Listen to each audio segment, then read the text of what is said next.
지금 전 세계 핵질서가 무너지고 있습니다. 2025년 10월 한국 경주 한미 정상회담의 무대에서 트럼프 대통령의 단 한마디가 70년간 누구도 넘지 못한 금단의 선을 열었습니다. 한국 핵추진 잠수함 건조를 승인한다. 그동안 누구에게도 허락되지 않던 핵기술 통제선이 무너졌습니다. 표면상은 핵연료 추진 잠수함이지만 그 의미는 핵보유국의 문턱을 넘었다는 역사적 선언이었습니다. 그리고 그 순간 대한민국은 새로운 차원으로 진입했습니다. 핵을 가지지 않고도 핵을 가진 나라의 탄생. 그 이야기를 시작합니다. 잠깐 구독과 좋아요 잊지 마세요. 안녕하세요. 저는 에드워드 콜린스입니다. 30년간 영국 국방부에서 군사 전략을 분석해왔지만 오늘 같은 충격은 처음이었어요. 2025년 10월 경주에서 열린 한미 정상회담 생중계를 보던 순간 제 손에서 커피잔이 떨어졌습니다. 세라믹이 바닥에 부딪히는 소리가 사무실에 울렸지만 저는 그것조차 제대로 인식하지 못했어요. 도널드 트럼프 대통령의 입에서 나온 단 한마디가 모든 걸 바꿔놨거든요. 한국의 핵추진 잠수함 건조를 승인한다. 그 순간 회의장은 정적에 잠겼습니다. 카메라가 이재명 대통령의 얼굴을 클로즈업했는데 그의 표정에서 미묘한 안도감을 읽을 수 있었어요. 마치 오래 기다려온 허가를 마침내 받은 사람의 모습이었습니다. 저는 즉시 모니터 앞으로 몸을 기울였어요. 이건 단순한 정치적 선언이 아니었습니다. 70년간 유지되어온 핵기술 통제 체제에 균열이 생긴 순간이었죠. 회의장 카메라가 양국 수행단의 반응을 훑어갔어요. 미국 측 참모진들은 서로 눈빛을 주고받으며 당황한 기색을 보였습니다. 분명 사전 협의가 있었을 텐데도 실제 발표 순간에는 긴장감이 역력했어요. 반면 한국 측 수행단은 차분했습니다. 마치 예정된 수순을 지켜보는 듯한 표정이었죠. 이재명 대통령이 마이크 앞에 섰습니다. 핵추진 잠수함의 연료를 우리도 공급받을 수 있도록 결단해 주시길 바랍니다. 그의 목소리에는 떨림이 없었어요. 준비된 발언이었습니다. 트럼프는 잠시 침묵한 후 고개를 끄덕였죠. 한국이 원한다면 승인하죠. 한미 동맹은 그런 신뢰관계니까요. 그 순간 저는 컴퓨터 자판을 두드리기 시작했습니다. 런던 국방부 긴급상황실로 메시지를 보냈어요. 즉시 한국 원자력 기술 현황 보고서 요청. 최우선 분석 대상. 수신 확인 메시지가 곧바로 왔지만 제 머릿속은 이미 다른 곳으로 달려가고 있었습니다. 한국이 핵추진 잠수함을 건조한다는 건 단순히 새로운 무기를 갖는다는 의미가 아니었어요. 핵 연료 사이클 전체에 접근할 수 있다는 뜻이었습니다. 회담장에서 양국 정상이 악수를 나누는 모습이 화면에 떴어요. 한국 대통령의 표정이 인상적이었습니다.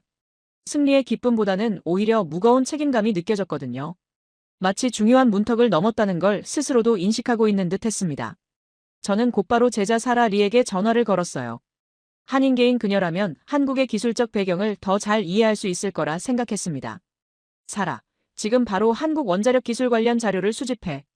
민수용 원자로부터 시작해서 모든 걸 다 찾아봐. 사라의 목소리에 의외라는 감정이 묻어났어요. 박사님, 한국이 정말 핵잠수함을 만들 수 있을까요? 아직 기술적으로 부족한 부분이 많지 않나요? 저는 쓴웃음을 지었습니다. 바로 그 지점이 문제였어요. 우리가 한국을 여전히 기술 후진국으로 보고 있다는 거였습니다. 사라, 한국은 이미 세계적인 조선업 국가야. 그리고 원자력 발전소도 자체 건설하고 있어. 이 두 기술이 만나면 어떻게 될지 생각해봐. 전화를 끊고 저는 창밖을 바라봤어요. 런던의 회색 하늘이 유난히 무겁게 느껴졌습니다. 세상이 바뀌고 있었어요. 그리고 그 변화의 한복판에 우리가 예상하지 못했던 나라가 서 있었습니다. 회담이 끝나자 양국 기자들의 질문이 쏟아졌어요.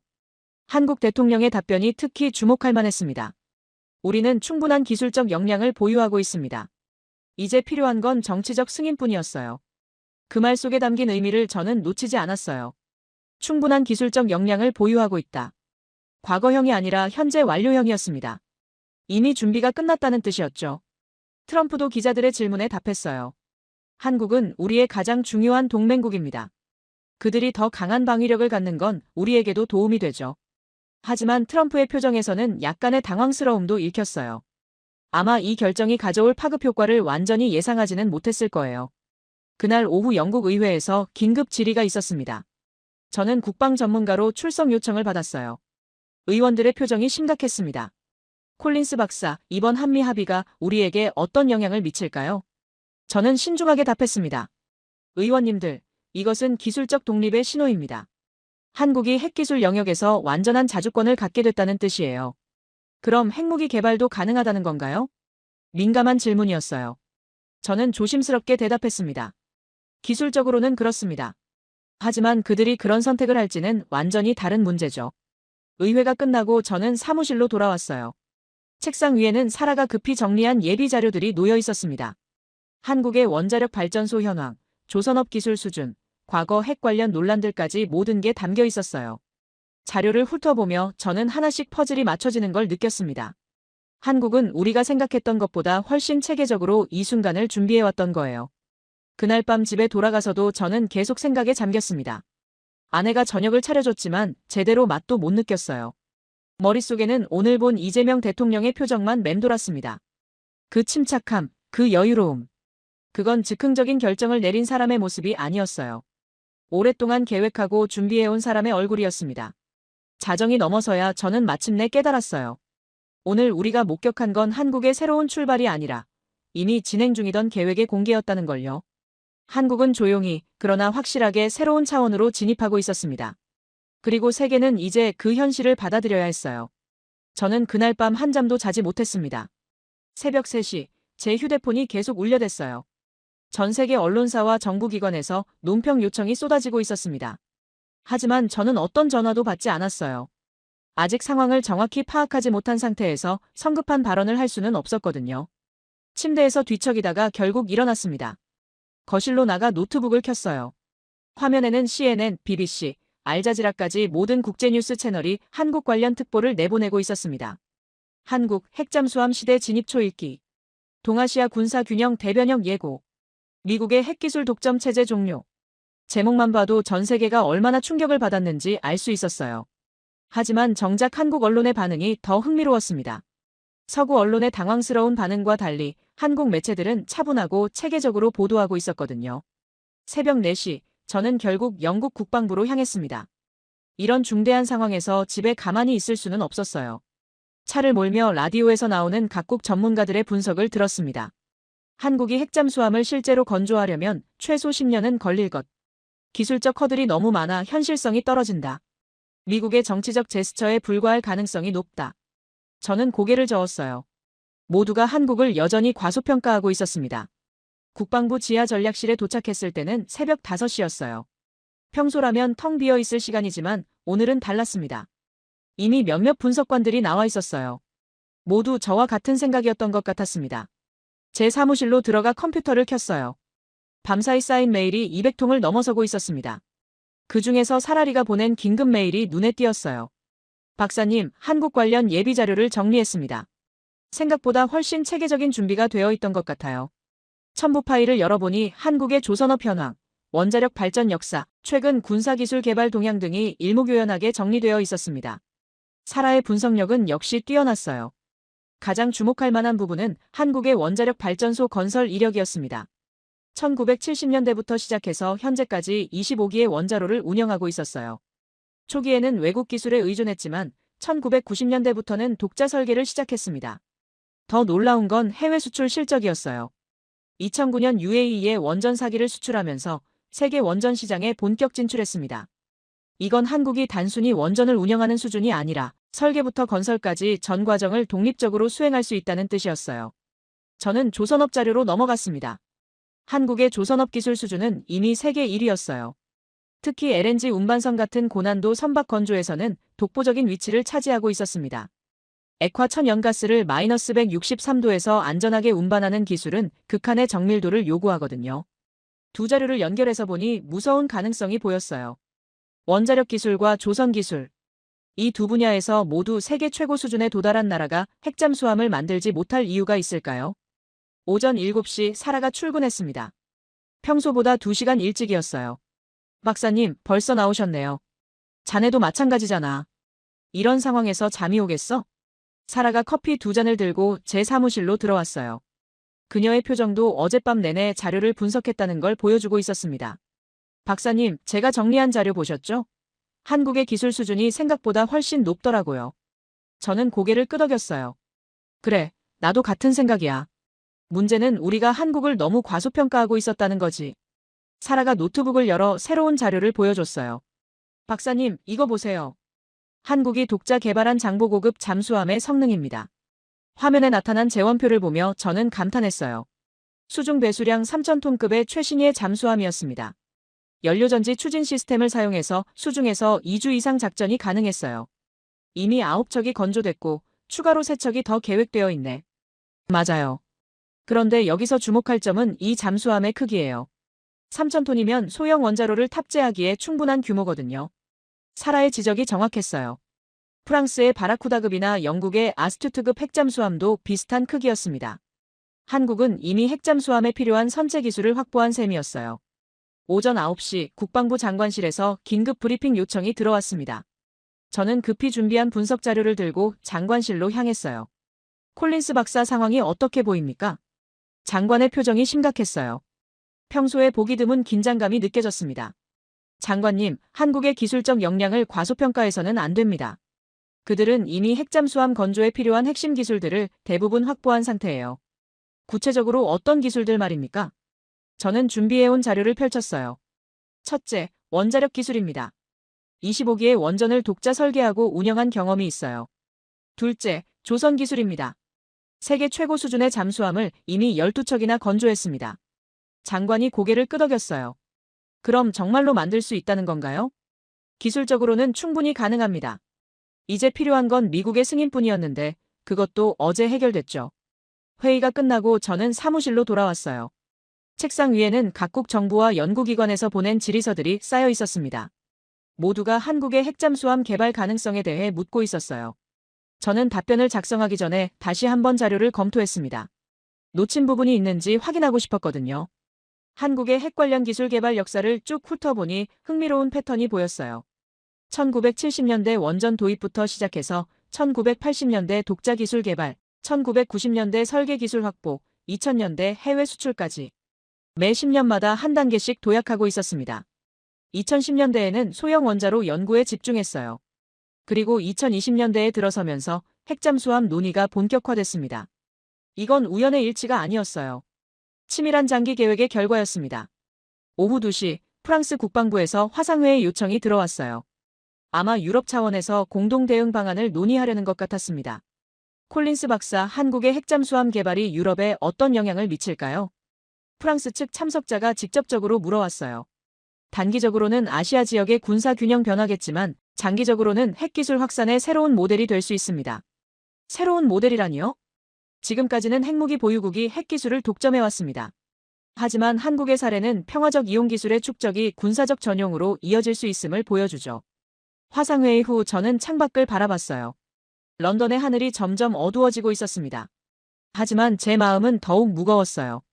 한국의 핵잠수함 개발이 단순히 한 나라의 군사력 증강으로 끝나지 않을 거라는 확신이 들었거든요. 이건 새로운 시대의 시작이었습니다. 핵기술이 더 이상 소수 강대국의 전유물이 아닌 시대 말이에요. 그날 저녁 집에 돌아가서도 저는 계속 생각에 잠겼습니다. 오늘 하루 동안 수집한 모든 정보들이 하나의 결론을 향해 수렴하고 있었어요. 한국은 이미 준비가 끝난 상태였습니다. 이제 남은 건 실행뿐이었죠. 저는 오전 10시에 프랑스 국방부와의 화상회의에 참석했습니다. 모니터 화면에 장 마커스가 나타났어요. 프랑스 해군 기술 고문인 그는 평소 냉소적인 성격으로 유명했습니다.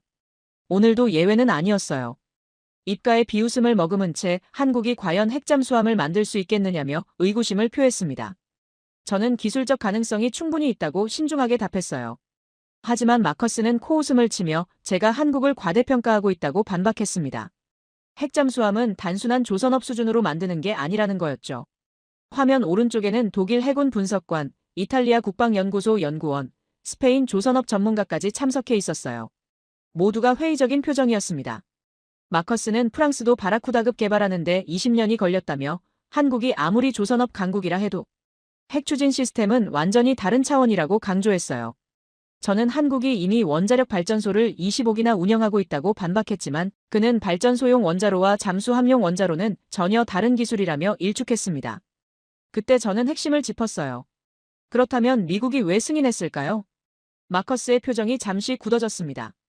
독일 분석관은 중국 견제를 위한 정치적 계산일 수도 있다고 추측했지만 마커스는 고개를 저었어요. 미국이 핵기술을 함부로 나눠주지는 않는다며 분명히 한국 측에서 뭔가 확신을 줬을 거라고 분석했습니다. 저는 한국이 UAE에 원전을 수출한 사실을 언급했어요. 원전 수출이 가능하다는 건 설계부터 건설까지 모든 과정을 독립적으로 수행할 수 있다는 뜻이라고 설명했습니다. 마커스의 표정이 조금씩 진지해지기 시작했어요. 이탈리아 연구원은 여전히 시간 문제를 제기했습니다. 핵잠수함 개발은 최소 15년은 걸리는 프로젝트라는 거였죠. 하지만 저는 그건 처음부터 시작할 때 얘기라며 한국은 이미 상당한 준비가 되어 있다고 반박했어요. 마커스가 날카롭게 무슨 준비인지 물었습니다. 저는 한국이 건조한 장보고급 잠수함을 예로 들었어요. 3,000톤급 크기면 소형 원자로 탑재가 충분히 가능하다고 설명했습니다. 스페인 전문가는 크기만으로는 안 된다며 반박했어요. 원자로실의 차폐, 냉각 시스템, 증기 발생기 등 모든 게 다시 설계되어야 한다는 거였습니다. 저는 그들이 이미 그런 설계를 고려했을 가능성을 제기했어요. 마커스가 미간을 찌푸리며 무슨 근거로 그런 말을 하는지 물었습니다. 저는 한국의 기술 개발 패턴을 언급했어요. 반도체든 조선업이든 항상 다음 단계를 염두에 두고 진행해왔다고 설명했습니다. 그때 사라로부터 긴급 메시지가 왔어요. 중요한 자료를 발견했다는 내용이었습니다. 저는 회의를 잠시 중단하고 확인했어요. 몇 분 후 받은 파일의 제목을 보는 순간 저는 깜짝 놀랐습니다. SMART 원자로, 다목적 소형 모듈형 원자로 개발이라고 적혀 있었거든요. 저는 다시 화상회의로 돌아가 중요한 정보를 입수했다고 말했어요. 한국이 SMART라는 소형 원자로를 이미 2012년에 개발 완료했다는 사실을 공개했습니다. 마커스의 표정이 변했어요. 그리고 제가 다음 말을 할 때 회의실은 완전히 정적에 잠겼습니다. 추진용으로도 활용 가능하다고 명시되어 있습니다. 화면 속 모든 참석자들의 표정이 굳어졌어요. 마커스가 정말 그렇게 적혀 있느냐고 확인했고 저는 자료에 명확히 나와 있다고 답했습니다. 독일 분석관은 그럼 이미 13년 전부터 계획했다는 건지 중얼거렸고 이탈리아 연구원도 그때부터 핵잠수함을 염두에 두고 있었냐며 놀라워했어요. 저는 한국의 장기 계획이 항상 정밀했다며 그럴 가능성이 높다고 답했습니다. 마커스가 깊은 한숨을 쉬며 정말로 가능한 건지 물었고 저는 기술적으로는 이미 가능한 상태였던 것 같다고 분석했어요. 회의 분위기가 완전히 바뀌었습니다.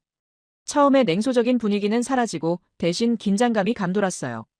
스페인 전문가는 걱정스러운 목소리로 한국이 정말로 핵잠수함을 건조할 수 있는지 물었습니다. 저는 가능성이 매우 높다며 우리가 생각했던 것보다 훨씬 더 준비되어 있었다고 답했어요. 마커스가 만약 그게 사실이라면 이건 단순한 군사력 증강이 아니라 기술적 독립이라고 정의했습니다. 저도 동의하며 한국이 이제 핵기술 영역에서 완전한 자주권을 갖게 됐다고 분석했어요. 독일 분석관이 다른 나라들도 비슷한 시도를 할 수 있는지 물었습니다. 저는 기술적으로는 가능하지만 원자력 기술과 조선 기술을 모두 세계 최고 수준에서 보유한 나라는 정말 드물다고 설명했어요. 마커스는 브라질이나 인도 정도를 언급했지만 저는 브라질은 아직 완성하지 못했고 인도는 조선 기술이 부족하다고 분석했습니다. 한국이 두 분야 모두에서 세계 최고 수준에 도달한 특별한 위치에 있다는 걸 인정할 수밖에 없었어요. 회의가 끝날 무렵 마커스가 말했습니다. 처음에는 회의적이었지만 지금은 생각이 바뀌었어. 한국을 과소평가했던 것 같아. 저도 어제까지만 해도 이 정도일 줄은 몰랐다며 공감했어요. 화상회의가 끝나고 저는 의자에 등을 기댔습니다. 유럽의 군사 전문가들조차 한국의 가능성을 인정하기 시작했어요. 이제 정말로 세계가 바뀌고 있다는 걸 실감할 수 있었습니다. 오후에 프랑스 국방부에서 추가 자료 요청이 들어왔어요. 한국의 핵잠수함 개발 가능성을 더 자세히 분석해달라는 거였습니다. 저는 사라에게 이제 유럽도 진지하게 받아들이기 시작했다며 한국의 기술력을 더 구체적으로 분석해야겠다고 말했어요. 사라도 하루 만에 전 세계의 인식이 이렇게 바뀐다며 놀라워했습니다. 그날 저녁 집에 돌아가서도 저는 계속 마커스와의 대화를 떠올렸어요. 그의 태도 변화가 상징적이었습니다. 냉소에서 인정으로 그리고 마지막에는 경계심까지. 한국이 정말로 새로운 차원으로 진입하고 있었어요. 그리고 세계는 이제 그 현실을 받아들이기 시작했습니다.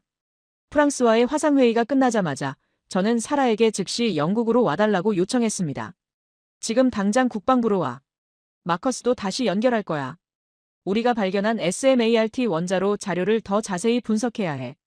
1시간 후 영국 국방부 비공개 회의실에서 우리는 다시 모였어요. 저와 사라, 그리고 화상으로 재연결된 마커스까지. 오전의 충격적인 발견으로 태도가 완전히 바뀐 그는 이제 진지한 분석가의 모습이었습니다. 회의실 한가운데 놓인 대형 스크린에는 한국의 SMART 원자로 설계도가 펼쳐져 있었어요. 사라가 오전에 발견한 그 놀라운 자료였습니다. 사라가 자료를 정리하며 말했어요. 한국이 2012년에 완성한 SMART 원자로는 단순한 발전용이 아니라 다목적 설계였다는 걸 확인했다고요. 발전용, 해수 담수화용, 지역 난방용, 그리고 추진용까지 모든 용도가 명시되어 있었습니다. 저는 화면을 바라보며 소름이 돋았어요. 13년 전부터 한국은 이미 이 순간을 준비하고 있었던 거였습니다. 마커스가 화상으로 연결되어 있었지만 그의 표정은 오전과 완전히 달랐어요. 냉소적이던 태도는 온데간데 없고 대신 진지한 분석가의 모습이었습니다. 사라가 두 번째 자료를 펼쳤어요. 장보고급 잠수함의 상세 설계도였습니다. 그녀가 특정 부분을 확대해서 보여주는데 엔진룸 구조가 예사롭지 않았어요. 여기를 보세요. 현재는 디젤 엔진이 들어가지만 공간 구조가 특이합니다. 저는 눈을 가늘게 뜨고 도면을 살펴봤어요. 엔진룸이 일반적인 잠수함보다 훨씬 넓었습니다. 그리고 차폐벽 구조도 예상보다 두꺼웠어요. 마커스가 화면 너머에서 중얼거렸습니다. 이건 처음부터 원자로 탑재를 염두에 둔 설계라는 거였어요. 사라가 계속 설명했습니다. 장보고 III급의 압력 선체 두께, 냉각 시스템 용량, 전력 분배 설계까지 모든 게 핵추진 전원을 고려한 구조라는 거였어요. 저는 의자에 등을 기댔습니다. 퍼즐의 마지막 조각이 맞춰지는 순간이었어요. 즉, 그들은 이미 원자로를 넣을 빈 공간을 만들어 둔 거군요. 사라가 고개를 끄덕였어요. 이제 볼트만 조이면 됩니다. 그 말이 나오는 순간 회의실이 정적에 잠겼습니다. 마커스도 화면 너머에서 말없이 자료를 응시하고 있었어요. 저는 세 번째 모니터를 켰습니다. 한국의 원자력 기술 발전 연표가 나타났어요. 1970년대 원전 도입, 1980년대 기술 습득, 1990년대 독자 설계, 2000년대 해외 수출, 2010년대 소형 원자로 개발. 매 10년마다 한 단계씩 도약하는 패턴이 명확했습니다. 그리고 2020년대에 들어서면서 핵잠수함 논의가 시작됐어요. 이건 우연이 아닙니다. 치밀한 장기 계획이에요. 마커스가 동의했습니다. 프랑스도 비슷한 경험이 있다며 핵기술 개발은 반드시 단계적으로 진행되어야 한다고 설명했어요. 한국이 정확히 그 수순을 밟았다는 거였습니다. 사라가 네 번째 자료를 공개했어요. 한국조선소의 최근 동향이었습니다. 현대중공업과 대우조선해양에서 대형 잠수함 건조 시설을 확장하고 있다는 내용이었어요.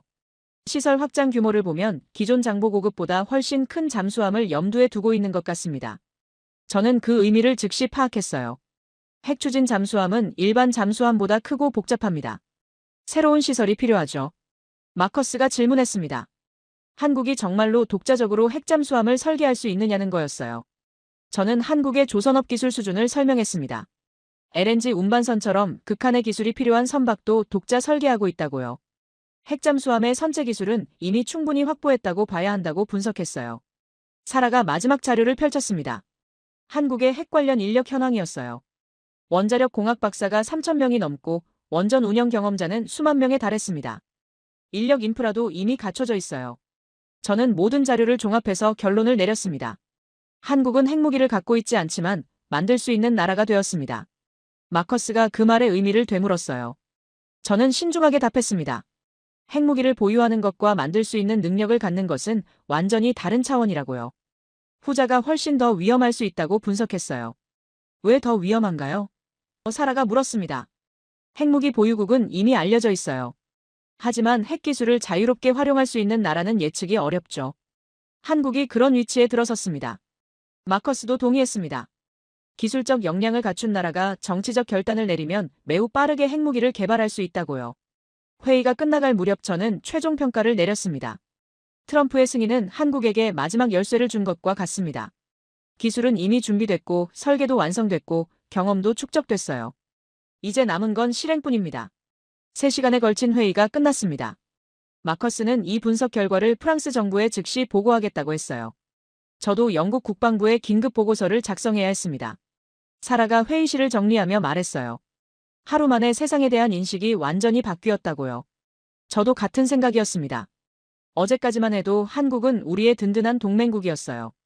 하지만 이제는 달랐습니다. 그들은 우리와 동등한, 어쩌면 어떤 면에서는 우리를 능가하는 기술력을 갖춘 나라가 되었어요.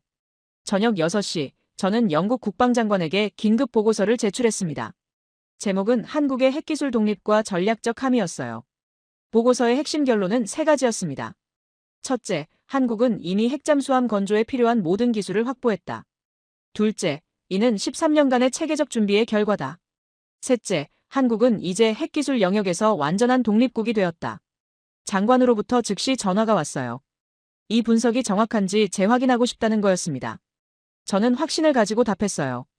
장관님, 95%는 확실합니다. 남은 5%는 그들의 정치적 의지뿐이에요. 그럼 우리는 어떻게 대응해야 하나? 저는 창밖을 바라봤습니다. 런던의 석양이 붉게 물들어가고 있었어요. 받아들여야 합니다. 한국은 이제 우리가 통제할 수 있는 나라가 아니에요. 대등한 파트너로 인정해야 할 때입니다. 그날 밤 집에 돌아가서도 저는 오늘의 발견들을 정리했어요. 한국이라는 나라에 대한 인식이 완전히 바뀌었습니다. 그들은 조용히 그러나 확실하게 새로운 차원의 국가로 진화하고 있었어요. 그리고 세계는 이제 그 현실과 마주해야 했습니다. 핵을 가진 나라보다 더 위대한 건 핵을 만들 수 있는 나라라는 생각이 들었어요. 한국이 바로 그런 나라가 되었습니다. 마커스와의 심도 깊은 분석을 마치고 나니 이미 저녁 7시가 넘어 있었습니다. 집으로 돌아가던 중 제 휴대폰이 울렸어요. 미국 국방부에서 온 전화였습니다. 내일 아침 워싱턴에서 열리는 긴급 자문회의에 참석해달라는 요청이었어요. 화상 참석도 가능하다고 했지만 저는 직접 가겠다고 답했습니다. 다음 날 새벽 비행기로 워싱턴에 도착했어요. 펜타곤 지하회의실은 긴장감으로 가득했습니다. 미군 장교들과 국방부 관료들이 둘러앉아 있었고 모두 어제 발표의 파급 효과를 걱정하는 표정이었어요. 회의가 시작되자 한 장교가 저에게 직접적으로 물었습니다. 한국이 정말로 핵잠수함을 만들 수 있는지, 그리고 얼마나 걸릴지를 말이에요. 저는 어제 런던에서 내린 결론을 그대로 전했습니다. 이미 기술적 역량은 95% 완성된 상태입니다. 남은 5%는 정치적 승인뿐이었는데 그것도 어제 해결됐죠. 회의실이 조용해졌어요. 몇몇 장교들이 서로 눈빛을 주고받았습니다. 또 다른 참석자가 우려를 표했어요. 한국이 핵잠수함을 갖게 되면 미국의 통제력이 약화될 수 있다는 거였습니다. 지금까지는 한국이 미국의 해구산에 의존했지만 앞으로는 독자적인 핵 능력을 갖게 될 거라는 분석이었어요. 저는 그 지적이 정확하다고 인정했습니다. 한국이 핵기술을 자유롭게 활용할 수 있게 되면 더 이상 미국에만 의존하지 않을 거라고 분석했어요. 그때 회의실 문이 열리며 한 사람이 들어왔습니다. 모든 사람이 자리에서 일어섰어요. 트럼프 대통령이었습니다. 트럼프는 둘러앉은 사람들을 훑어보더니 저에게 시선을 고정했어요. 그리고 특유의 직설적인 어조로 말했습니다. 콜린스 박사, 한국이 정말 핵잠수함을 만들 수 있다는 건가? 저는 잠시 망설였어요. 대통령 앞에서 어떻게 답해야 할까요? 하지만 전문가로서 정확한 분석을 전해야 했습니다. 예, 대통령님. 기술적으로는 충분히 가능합니다. 트럼프가 고개를 끄덕였어요. 그래도 괜찮아. 핵을 가진 친구라면 적보단 낫지. 그의 말에 회의실 분위기가 미묘해졌어요. 몇몇 참석자들이 당황한 기색을 보였습니다. 저는 조심스럽게 말했어요. 대통령님, 하지만 한국은 이제 통제할 수 없는 동맹국이 될 겁니다. 트럼프가 의아한 표정을 지었어요. 저는 계속 설명했습니다. 지금까지 한국은 미국의 기술 지원 없이는 고도의 군사 장비를 만들 수 없었어요. 하지만 핵기술을 확보하면 상황이 달라집니다. 한 장교가 끼어들었어요. 그래도 한미동맹은 유지될 거라며 한국이 미국을 등지지는 않을 거라고 낙관했습니다. 저는 고개를 저었어요. 기술적 독립과 정치적 독립은 다른 문제라고 설명했습니다. 한국이 미국 기술에 의존하지 않게 되면 정치적으로도 더 독립적인 행보를 보일 가능성이 높다고 분석했어요. 트럼프는 잠시 생각에 잠겼습니다. 그러더니 특유의 자신감 넘치는 어조로 말했어요. 어쨌든 이미 승인했으니까. 한국이 강해지는 건 중국 견제에도 도움이 될 거야. 하지만 저는 그렇게 단순한 문제가 아니라고 생각했어요. 한국이 핵기술을 확보하면 동아시아 전체의 군사균형이 바뀔 겁니다. 중국도 대응책을 마련할 거고 일본도 가만히 있지 않을 거예요. 회의가 진행될수록 미국 내부의 혼란이 느껴졌어요. 트럼프는 한국의 군사력 강화를 환영하는 듯 했지만 국방부 관료들은 미국의 영향력 약화를 우려하고 있었습니다. 한 참모가 질문했어요. 한국이 핵잠수함을 완성하는데 얼마나 걸릴지를 말이에요. 저는 신중하게 답했습니다. 빠르면 3년, 늦어도 5년 안에는 가능할 겁니다. 회의실이 다시 조용해졌어요. 생각보다 훨씬 빠른 일정이었거든요. 트럼프가 마지막으로 말했어요. 어쨌든 한국은 우리 편이야. 너무 걱정하지 마. 하지만 저는 그의 낙관론에 동의할 수 없었어요. 기술적 독립은 정치적 변화를 가져오기 마련입니다. 한국이 더 이상 미국에만 의존하지 않게 되면 독자적인 외교 정책을 펼칠 가능성이 높았어요. 회의가 끝나고 저는 펜타곤을 나서며 복잡한 심정이었습니다. 미국 정부 내부에서도 이번 결정에 대한 시각이 엇갈리고 있었어요.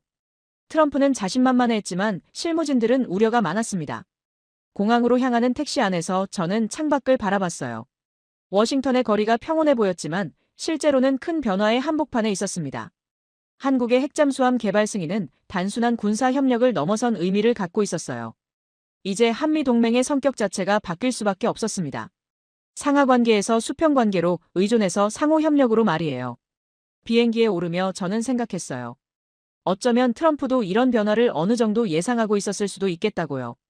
하지만 그 결과가 미국에게 유리할지는 아직 알 수 없었습니다. 런던으로 돌아가는 비행기 안에서 저는 오늘 본 미국 정부의 혼란을 정리했어요. 겉으로는 자신감을 보였지만 내부적으로는 상당한 우려가 있었습니다. 한국이라는 나라가 이제 정말로 새로운 차원으로 진입하고 있다는 걸 실감했어요. 그리고 그 변화는 한국뿐만 아니라 전 세계에 영향을 미칠 거였습니다. 워싱턴에서의 혼란스러운 회의를 마치고 런던으로 돌아온 지 이틀 후, 저는 중요한 결정을 내렸습니다. 직접 한국에 가보기로 한 거예요. 문서와 자료로는 한계가 있었습니다. 한국이 정말로 어느 정도까지 준비했는지 현장에서 확인하고 싶었어요. 사라에게 서울 출장을 지시했습니다. 한인계인 그녀라면 현지에서 더 많은 정보를 수집할 수 있을 거라 생각했거든요. 저는 런던에서 그녀의 보고를 받기로 했어요. 사라가 인천공항에 도착한 건 목요일 오후였습니다. 그녀는 곧바로 서울 시내로 향했어요. 첫 번째 목적지는 한국수력원자력 본사였습니다. 저녁 8시 사라로부터 첫 보고가 들어왔어요. 화상통화로 연결된 그녀의 얼굴에는 놀라움이 가득했습니다. 한수원 로비에서 본 것만으로도 충격적이었다고 했어요. 벽면에 걸린 대형 모니터에는 한국의 원자력 발전소 현황이 실시간으로 표시되고 있었는데 그 규모와 운영 현황이 상상 이상이었다고 합니다. 더 놀라운 건 직원들의 분위기였어요. 최근 핵잠수함 승인 소식에도 불구하고 모두가 차분하고 여유로웠다고 했습니다. 마치 예상된 일인 양말이에요. 다음 날 사라는 대전에 위치한 한국원자력연구원을 방문했습니다. 여기서 그녀는 더욱 중요한 발견을 했어요. 연구원 내부에서 만난 한 박사가 우연히 언급한 내용이었습니다. SMART 원자로가 단순한 연구 프로젝트가 아니라 실제 상용화를 목표로 개발됐다는 거였어요. 그 박사는 조심스럽게 말했습니다. 이미 시제품 테스트도 완료됐어요. 이제 용도에 따라 적용만 하면 됩니다. 사라는 그 말의 의미를 즉시 파악했어요. 용도에 따라 적용이라는 표현이 심상치 않았거든요. 토요일 사라는 부산으로 향했습니다. 한국의 조선업 중심지를 직접 보고 싶었거든요. 현대중공업과 대우조선해양의 조선소를 둘러보며 그녀는 또 다른 충격을 받았어요. 조선소 규모가 상상을 초월했습니다. 거대한 크레인들이 즐비하게 늘어서 있고 동시에 수십 척의 선박을 건조할 수 있는 시설이었어요. 특히 잠수함 건조 전용 시설의 규모에 놀랐다고 했습니다. 더 인상적인 건 작업자들의 숙련도였어요. LNG 운반선 같은 초고난도 선박을 마치 일상적인 작업인 양 건조하고 있었습니다. 이런 기술력이면 핵잠수함도 충분히 가능하겠다는 생각이 들었다고 사라가 보고했어요. 일요일 저녁 사라는 서울의 한 연구시설을 방문했습니다. 정확한 위치는 공개할 수 없지만 한국의 원자력 기술 개발 현황을 직접 볼 수 있는 곳이었어요. 그곳에서 사라가 본 건 놀라웠습니다. SMART 원자로의 실제 모듈이 가동되고 있었거든요. 작지만 완벽하게 작동하는 원자로였어요.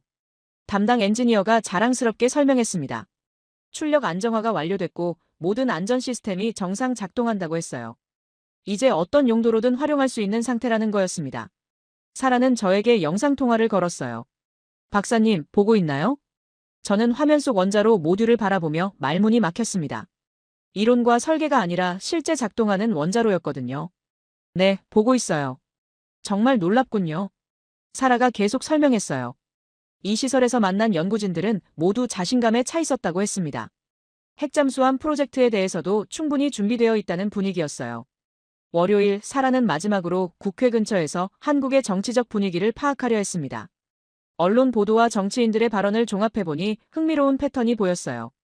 모든 정치인들이 핵잠수함 개발을 당연한 수순인 양 받아들이고 있었습니다.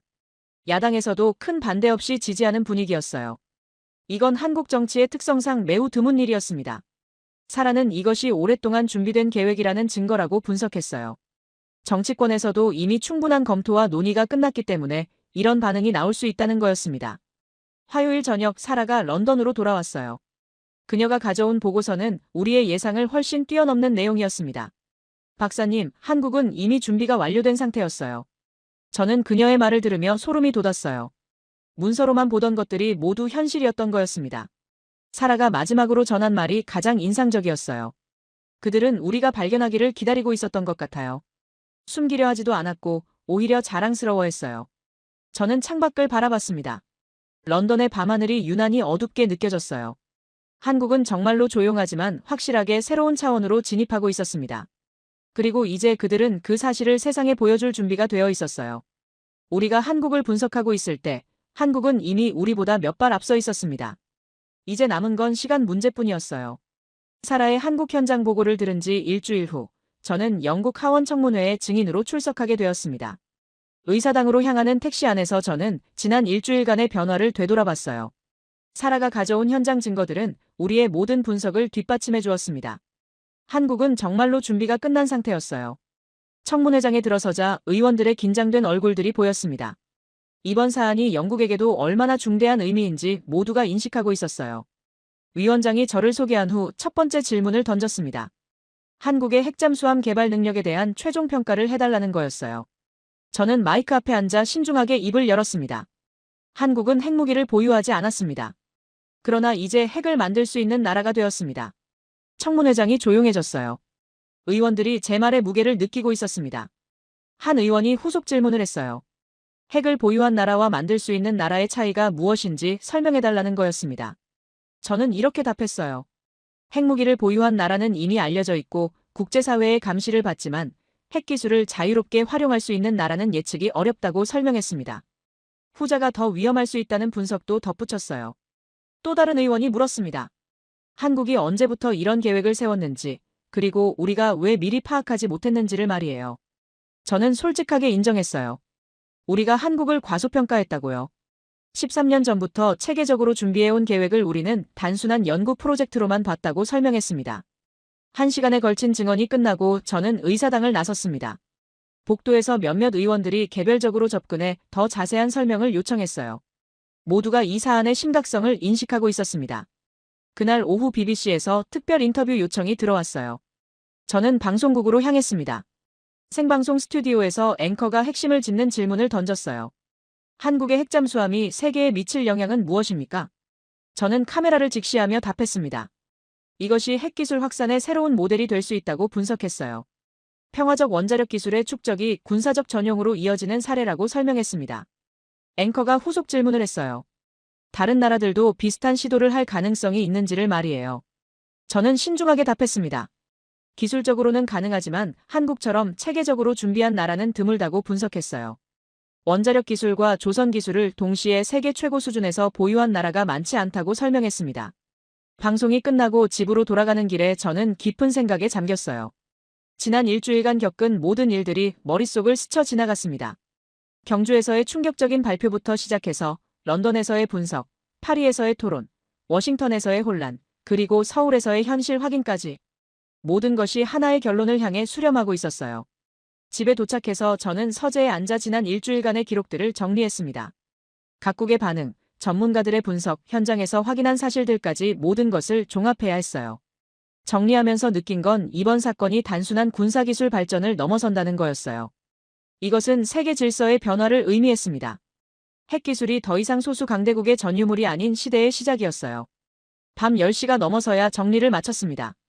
마지막 결론을 적으며 저는 한국이라는 나라에 대한 인식이 완전히 바뀐 걸 실감했어요. 더 이상 우리가 가르치거나 지도할 수 있는 나라가 아니었습니다. 이제 그들은 우리와 대등한, 어떤 면에서는 우리를 앞서가는 기술 강국이 되었어요. 창밖으로 런던의 야경이 보였습니다. 템스강이 조용히 흘러가고 있었지만 세상은 이미 변하고 있었어요. 그리고 그 변화의 중심에는 우리가 예상하지 못했던 나라가 서 있었습니다. 저는 컴퓨터를 켜고 최종 보고서 작성을 시작했어요. 제목은 한국의 기술적 독립과 새로운 세계 질서였습니다. 보고서를 쓰면서 저는 마지막 문장을 고민했어요. 어떻게 이 상황을 정의해야 할까요? 마침내 저는 이렇게 적었습니다. 핵무기를 가진 나라보다 더 위대한 것은 핵을 만들 수 있는 나라이다. 그리고 그 나라의 이름은 대한민국이다. 보고서를 완성하고 저는 의자에 등을 기댔어요. 일주일 전만 해도 상상할 수 없었던 결론이었지만 이제는 부인할 수 없는 현실이었습니다. 한국은 조용히, 그러나 확실하게 새로운 차원의 국가로 진화했어요. 그리고 세계는 이제 그 현실을 받아들여야 했습니다. 영국 하원 청문회가 끝난 지 3일 후, 저는 예상치 못한 연락을 받았습니다. 한국 국방부에서 직접 온 초청장이었어요. 부산에서 열리는 비공개 시연회에 참석해달라는 요청이었습니다. 영국 국방 전문가 자격으로 초청받은 거였죠. 저는 망설였어요. 이런 초청을 받아들여도 될까요? 하지만 호기심이 더 컸습니다. 한국이 무엇을 보여주려는 걸까요? 이틀 후 저는 부산에 도착했어요. 공항에서 나오자 한국 해군 장교가 저를 맞았습니다. 차량으로 이동하면서 부산의 거대한 항구가 보였어요. 상상 이상의 규모였습니다. 도착한 곳은 해군작전사령부 근처의 비공개 시설이었어요. 높은 담장으로 둘러싸인 곳이었는데 내부로 들어가니 거대한 경납고가 나타났습니다. 경납고 안은 안개로 자욱했어요. 거대한 구조물의 윤곽만 희미하게 보였습니다. 몇몇 외국 참관자들이 이미 와 있었어요. 프랑스, 독일, 호주에서 온 군사 전문가들이었습니다. 한국 해군 제독이 나타나 간단한 브리핑을 시작했어요. 오늘 공개할 것은 한국이 독자 개발한 차세대 잠수함이라고 했습니다. 명칭은 KSS-4 장보고 IV였어요. 제독이 신호를 보내자 경납고 안의 조명이 밝아졌습니다. 안개가 걷히면서 거대한 잠수함의 모습이 드러났어요. 저는 입을 다물 수 없었습니다. 이전에 본 어떤 잠수함보다도 세련되고 거대했어요. 길이만 해도 100m는 좋게 넘어 보였습니다. 더 놀라운 건 잠수함 주변의 분위기였어요. 한국 기술진들이 차분하게 최종 점검을 하고 있었습니다. 마치 일상적인 작업인 양말이에요. 제독이 설명을 계속했습니다. 이 잠수함은 한국이 완전히 독자 설계한 것이라고 했어요. 추진 시스템부터 모든 장비까지 100% 국산 기술이라는 거였습니다. 저는 추진 시스템에 대해 조심스럽게 물었어요. 제독은 미소를 지으며 답했습니다. 아직 공개할 수는 없지만 98%는 완성되었습니다. 그 말을 듣는 순간 저는 무릎이 꺾일 뻔했어요. 98%라는 건 사실상 완성이라는 뜻이었거든요. 옆에 서 있던 프랑스 참관자가 나머지 2%가 무엇인지 물었어요. 제독은 잠시 망설이다가 대답했습니다. 정치적 최종 승인입니다. 저는 그 순간 모든 것을 이해했어요. 트럼프의 승인은 바로 그 마지막 2%였던 거였습니다. 기술적으로는 이미 모든 준비가 끝났었던 거죠. 참관이 계속되면서 더 놀라운 사실들이 드러났어요. 이 잠수함의 건조에 참여한 기술자들은 모두 한국인이었습니다. 외국 기술자의 도움 없이 순수 국내 기술로만 만든 거였어요. 경납고를 둘러보며 저는 한국의 기술력을 실감했습니다. 정밀도 완성도 모든 면에서 세계 최고 수준이었어요. 이런 기술력이면 핵추진 시스템도 충분히 가능하겠다는 확신이 들었습니다. 오후 2시, 특별한 순간이 왔어요. 잠수함의 원자로실 출입구가 열렸습니다. 물론 내부는 볼 수 없었지만 그 공간의 존재 자체가 의미심장했어요. 한 기술자가 자랑스럽게 말했습니다. 모든 시스템이 안정화 테스트를 완료했다고 했어요. 이제 실전 배치만 남았다는 거였습니다. 저는 그 기술자에게 물었어요. 언제쯤 실제 운용이 가능할지를 말이에요. 조만간이죠. 모든 준비는 끝났으니까요. 그 답변이 모든 것을 말해주고 있었어요. 한국은 이미 실행 단계에 들어선 것이었습니다. 참관이 끝나고 저는 부산 해안가를 걸었어요. 멀리 보이는 바다가 평온해 보였지만 그 아래에는 곧 새로운 역사가 쓰여질 거였습니다. 호텔로 돌아가는 길에 저는 오늘 본 것들을 정리했어요. 한국은 정말로 모든 준비를 마쳤었습니다. 기술도 인력도 시설도 모든 것이 완벽했어요. 그날 밤 런던의 사무실에 보고서를 보냈습니다. 제목은 현장 확인 완료, 한국의 준비 상태였어요. 보고서의 마지막 문장은 이랬습니다. 그들은 세상에 보여주지 않아도 이미 그 힘을 갖고 있었습니다. 다음 날 아침 부산을 떠나면서 저는 창밖을 바라봤어요. 안개 낀 부산 항구 사이로 태극기가 펄럭이고 있었습니다. 그 순간 저는 확신했어요. 한국은 이제 완전히 다른 차원의 국가가 되었다고요. 더 이상 우리가 알던 그 한국이 아니었습니다. 비행기가 이륙하면서 부산이 작아져갔어요. 하지만 오늘 본 것들은 제 기억에 영원히 남을 거였습니다. 런던으로 돌아가는 기내에서 저는 지난 2주간을 돌아봤어요. 경주에서의 충격적인 발표부터 부산에서의 놀라운 현실까지 모든 것이 하나의 완벽한 계획이었던 거였습니다. 한국은 조용히 그러나 확실하게 세계를 놀라게 했어요. 그리고 이제 그들은 그 성과를 당당히 보여줄 준비가 되어 있었습니다. 착륙하기 직전 저는 마지막으로 생각했어요. 핵을 보유한 나라보다 더 위대한 것은 핵을 만들 수 있는 나라입니다. 그리고 그 이름은 대한민국이었어요. 한국은 이제 새로운 시대를 열었습니다. 핵기술의 민주화, 기술 강국의 새로운 정해, 작은 나라의 큰 꿈의 실현까지. 모든 것이 부산의 그 경납고에서 시작될 거였습니다.